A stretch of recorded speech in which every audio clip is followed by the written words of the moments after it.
Okay, we started in closed position with just the one arm, right? And we did a step, touch, side to side, forward and back, and really paying attention to the connection, right?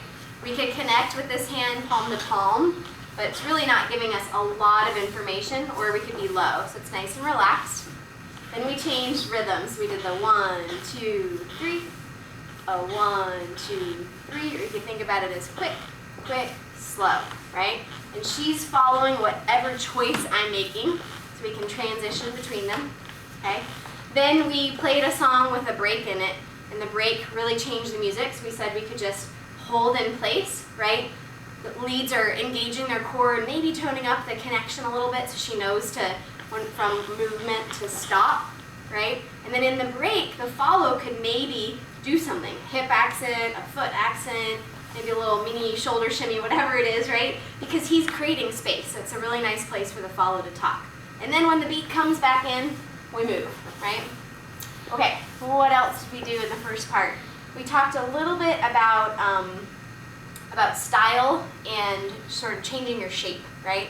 So we could use our upper body to create shapes, or we could do hits, right?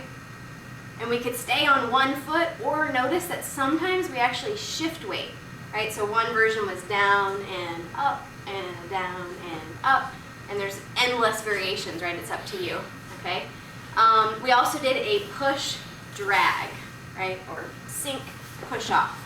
And we did a little mini pattern, which is just a 1, 2, 3, 4, step, sink, push, right? But you don't have to stick with that one. You can do it whenever. And the prep was the down, because we're pushing off the floor. All right, I think that was mostly the first part, okay? Part 2, we started with cross-through steps.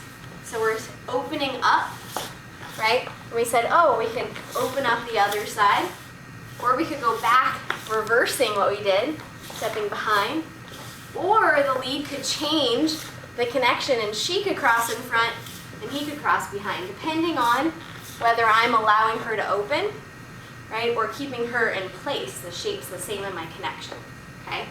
You can play with that. We also did multiple cross-through steps, where we went here and we did a little pressure in the palm, right, so follows were defining their space. So we did multiple steps.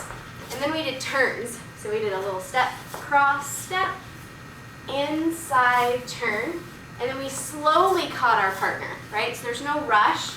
We're here, and gently come back together.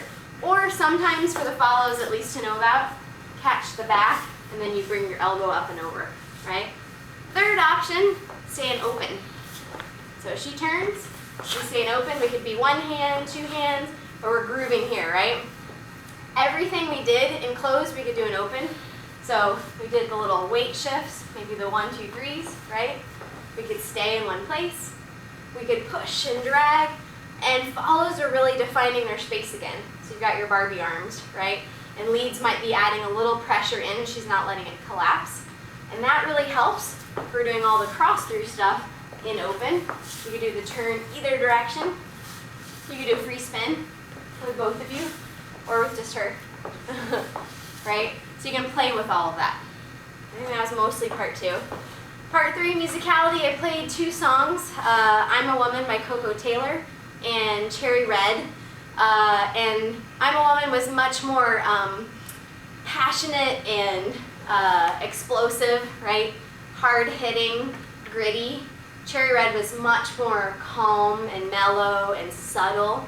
So we danced to both. We talked about maybe being a little bit more intimate in the connection. We talked about close embrace, even though we didn't do it, just to understand that that exists, right? And then we added on hips. So we worked on fishtails, right? So we got our fishtails. We can do them solo to work on them. We also did the grind, up and over with the hip.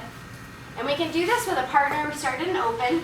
So we can do fishtails in open, one hand, two hands, right? She can initiate it. So we're grooving here.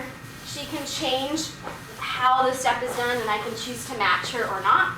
Same thing, we could do the grind, right? I could start it, she could start it. And some of it might be visual following, or we talked a little bit about how to communicate it. And then we've got it in closed position. The lead generally initiates it here because it really changes the connection quite a bit, right?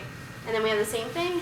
The grind doesn't change the connection as much, so she can initiate that really easily.